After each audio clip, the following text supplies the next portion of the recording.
자, 미국이 계속 우리 뒤통수를 치고 있습니다. 자, 이러려고 평택 와서 이재용만 만나고 갔나라는 생각이 드는데요. 이 앨런 언니 같은 경우에는 대통령이 직접 만나서 우리 장관님, 네, 소리까지 들었던 그분 아니겠습니까? 또 뒤통수를 날리네요.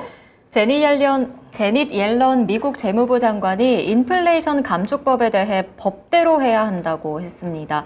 이에 대해 블룸버그 등 매체들은 한국 등 외제차 제조업체 입장에서는 미 재무부가 구제책을 마련해 줄 수 있다는 기대에 찬물을 끼얹는 격이라고 평가했습니다.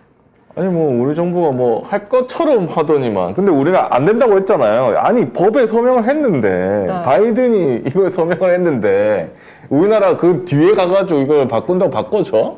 상식적으로 그게 안 되잖아. 그래서 이제 협박을 한 거죠. 그랬더니 지자체에서 그에 관련한 예외 규정이나 추가 규정, 연기 규정 같은 걸 만들어서 뭐 현대자동차 안 들어간다 막 이러니까 정상적으로 들어갈 수 있게 해주겠다라고 지역 의원들이 이제 얘기를 하고 있거든. 네. 그 얘기에다가 찬물을 끼얹어 버린 거예요. 뭔 소리야, 특혜는 없어. 이거 내가 보기엔 지역선거 망하자고 하는 얘기 같은데. 저는 충분히 어느 정도 정치적인 면에서는 이해가 갑니다. 이게 무슨 얘기냐면 미국은 그냥 연방으로 나눠져 있잖아요. 네. 그래서 각 연방마다의 그 경쟁이 있고 갈등이 있고 원하는 게 있는 거예요. 그리고 주지사에 따라서 공화당이 유리할 수 있고 민주당이 유리할 수 있는 법안들과 거기에 대한 대처들이 있거든요. 근데 사실 우리나라가 이번에 투자를 결정했던 대부분의 지역들은 바이든이 선정한 지역이 아닙니다. 트럼프 때 이미 얘기가 있었던 거고 트럼프한테 유리한 지역들인 거죠.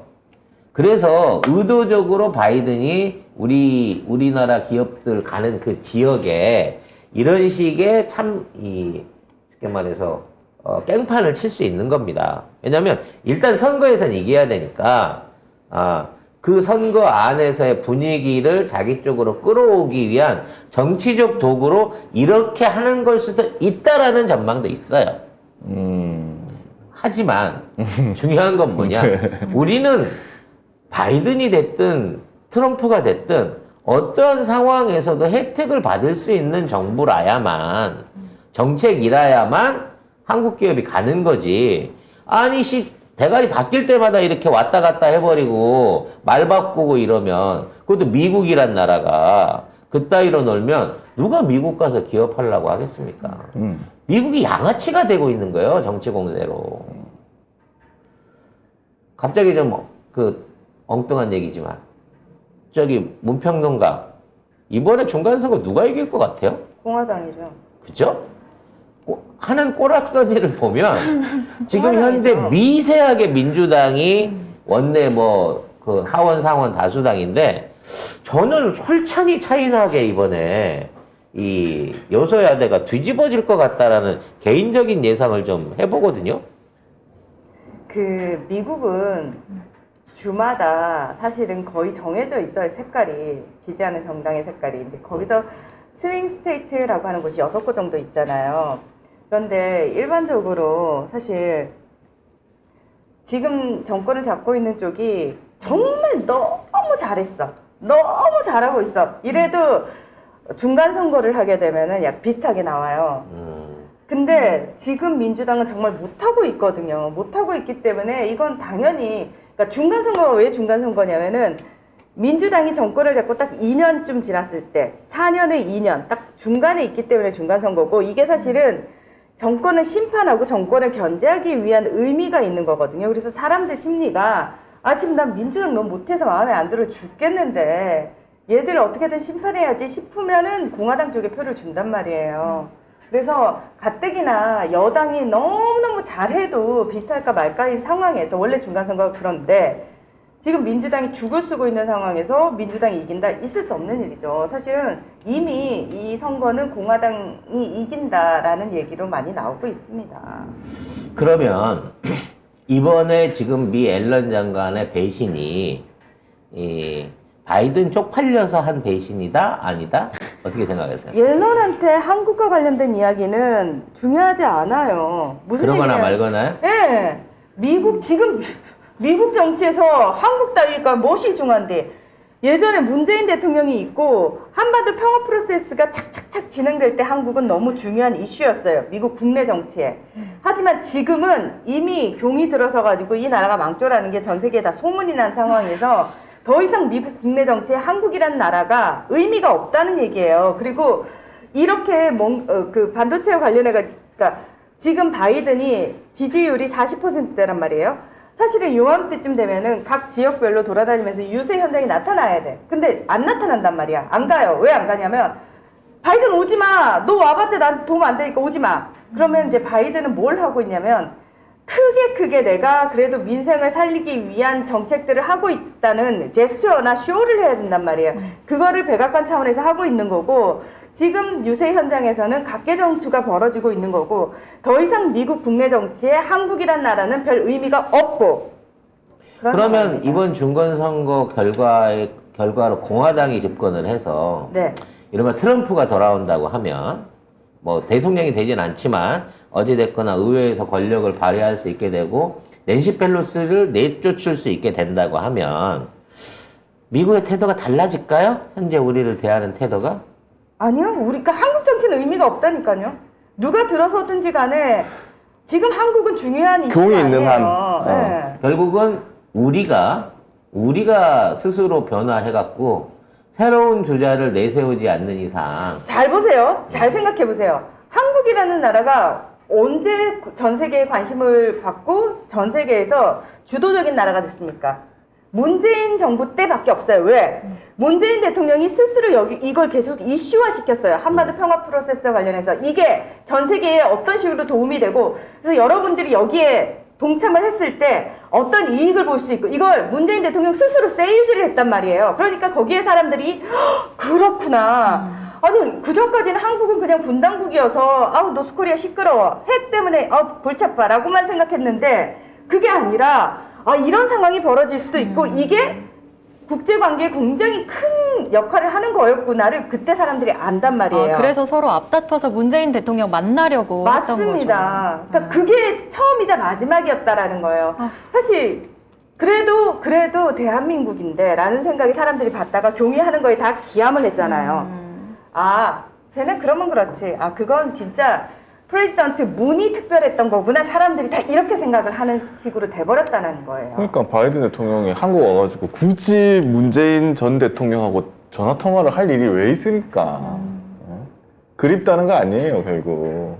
그렇게 됐으면 잘 됐을 텐데라고 하니까 전화까지 한 거겠죠. 만나려고 했는데 사실은. 지금 미국은 어떤 정권이 들어서든 말든 한국은 아웃 오브 안중입니다. 미국뿐만이 아니고 제가 볼 때는 경이 있을 때는 전 아니에요. 세계가 네. 지금 한국에 안 와요. 그러면은 다시 그러면 대한민국 옛날로 못 돌아가나요? 들어갈 수 있죠. 이재명 대통령이 들어서가지고 문재인 대통령의 그 외교력 전략을 이어받아가지고 스탠스로 다시 나가야 되죠. 그래야지 우리가 다시 주도적으로 끌고 갈 수 있습니다. 네. 이런 상황에서 중국에 대한 일종의 우리 정책을 뭐 미국 얘기 나왔으니까 추가를 하자면 대대적으로 바꿔야 될 필요성이 있습니다. 현재 새로운 시진핑 정부 안에서 차기 외교부장을 맡을 인물로 친광 현재 미국 대사가 거론이 되고 있다고 합니다. 그러니까 친강 주미 대사가 이번에 그 중앙위원으로 들어갔고, 이제 정치국원으로도 들어갔죠. 그렇죠. 예. 그래서 사실 좀 벼락 출세를 한 건데, 물론 이제 시진핑 그룹이기 때문에 출세라고도 볼 수 있지만, 이 사람이 굉장히 강성 외교를 하고, 그 다음에 북한에 관련돼 갖고, 좀 뭐랄까, 흡수 통일도 가능하다. 남한의 흡수 통일도 고려해 볼 필요가 있다. 뭐 이런 얘기를 하는 북한 입장에서는 굉장히 받기 싫은 사람인 거야. 한반도 정책을 하는데 중국 쪽에서 굉장히 불리한 사람이거든요. 이 사람하고 앞으로 우리 정부가, 그러니까 중국 정부하고 우리가 어떻게 해나가느냐에 따라서 그동안 미국하고의 이어져 왔던 비핵화나 이런 부분에 대한 헤게모니들이 중국으로 넘어가게 될 가능성이 큽니다. 사실 우리는 인정하긴 싫지만 미국 놈들한테 이제는 돈이나 뜯어먹고 투자나 받아내는 돈 많은 모질이들 그 이상 이하도 아닌 상태로 전락해버렸어요. 앞으로 뭐 대만 관련된 부분, 뭐 일본과 한국과 연계한 군사동맹, 사실 이거 미국 신경 안 씁니다. 일본한테 위임 줘버리고 말 거예요. 대만에 무력 공격을 한다고 하더라도 실질적으로 거기에 미국이 참전할 가능성은 매우 낮다라고 판단이 됩니다. 심지어 미국에 있는 의원들이 시진핑 사장님을 축하하면서 아메리카의 혜택이다, 축복이다, 이런 글을 써보낼 정도로 현재 미국의 어떤 정치 스탠스는 우리가 그동안 알고 있던 정치 스탠스와 완전히 다릅니다. 그럼 지금 와가지고 우리가 특별하게 뭘 잘해서 미국한테 야 이제 와서 잘 보여줘, 택도 없는 거예요. 윤석열이 10명을 보고 박진 10명을 보내도 이재용이나 정의선이 한번 가는 것보다 효과가 없다는 겁니다. 이제 대한민국의 어떤 위상은. 그렇다고 치면 기업들이 판단을 잘해야 돼요. 지들이 나가서 할 수 있는 거 기업적 역량을 펼치는 것도 있지만 큰 일을 하면 큰 일을 할수록 그 국가의 위상과 그리고 그 국가의 지도자가 상대국 지도자하고 해줄 수 있는 쉴드와 가드가 반드시 필요한 겁니다. 근데 이미 저는 재벌 총수들도 뼈저리게 느끼고 그거예요. 있다고 생각하고 있어요. 말 잘 듣고 네. 세금 잘 깎아주고 시키는 대로 하니까 참 좋긴 한데 이게 한국에서 뽑아먹을 수 있는 건 한계가 있는 거고 내가 좀 더 큰 돈 쓰고 큰일 해보겠다고 해외로 나가는데 내가 파트너로 얘는 못 데리고 가겠네라는 마음이 든다는 거지. 문재인 대통령 때는 아마 재벌 총수도 어깨에 힘 빡 들어갔을 거예요. 원래 들어가 있는 데지만 사실은 요즘 한국 뭐 이런 식이겠다면 EU 지금은, 갔을 때 스페인 갔을 때 어떻게 했어? 국왕이 기업인들 다 모아놓고 립세션 해주면서 직접 해가면서 야 한국 기업이랑 어떻게든 잘해봐라 이런 대접들 받았어. 거의 국빈 대접을 받았다고 우리 기업인들이. 지금은 아마 다들 아시겠지만 재벌 총수들이 나가면은 사석에서 그 얘기 들을걸요? 어쩌다 니들 괜찮아? 한국 괜찮아? 이런 식으로 따라가질 않아. 순방에 따라가질 않아요. 사실 김진태 얘기 한번 하면 깨갱입니다. 그렇지. 할 말 없어요. 우리나라 기업인들 할 말 없습니다. 김진태 얘기하면 끝이야. 자, 이런 가운데에서 우리나라 원전 수출 뭐 어쩌네 뭐 저쩌네 얘기가 있었는데 이걸 또 미국이 뒤통수 쳤습니다. 네, 업계에 따르면 미국 원전업체 웨스팅하우스는 한수원과 한전을 상대로 한국형 원자로 수출을 제한해달라는 취지의 소송을 제기했습니다. 이 웨스팅하우스가 한수원의 폴란드 원자로 판매를 차단하기 위해서 연방법원에 소송을 제기한 겁니다. 그러니까 문재인 대통령 때는 상상도 할 수 없는 일들인 거죠. 네. 막말로. 네. 계속 미국이 뒤통수를 계속 치고 있어요. 이게, 근데 쳐맞으면서도 우리나라 한마디도 못해 또. 이게 원래 로얄티 줍니다. 설계비 일부 로얄티 주거든요. 네. 근데 얘네들은 로얄티 받는 걸로 만족을 못 하겠으니까 그렇지. 주 시공을 우리로 하고 미제 웨스팅하우스라고 이름 붙여서 밑에 조그맣게 메이드 인 코리아라고 써서 납품해 라고 하라고 요구하고 있는 겁니다. 근데 나는 왜 이게 속보로 안 나오는지 모르는데 그래서 폴란드가 웨스팅하우스랑 계약을 했어요. 이제 우리는 우리 원전이 아니라 웨스팅하우스 미국 원자로를 우리가 만들어서 납품을 제3자 납품을 하는 하청업체로 떨어져 버린 겁니다. 그 과정 중에 얼마나 가격을 깎아줬는지 아무 짓도 안 하고 계약 당사자로 나서갖고 웨스팅하우스가 얼마나 받아 처먹는지는 알 수가 없는 거죠.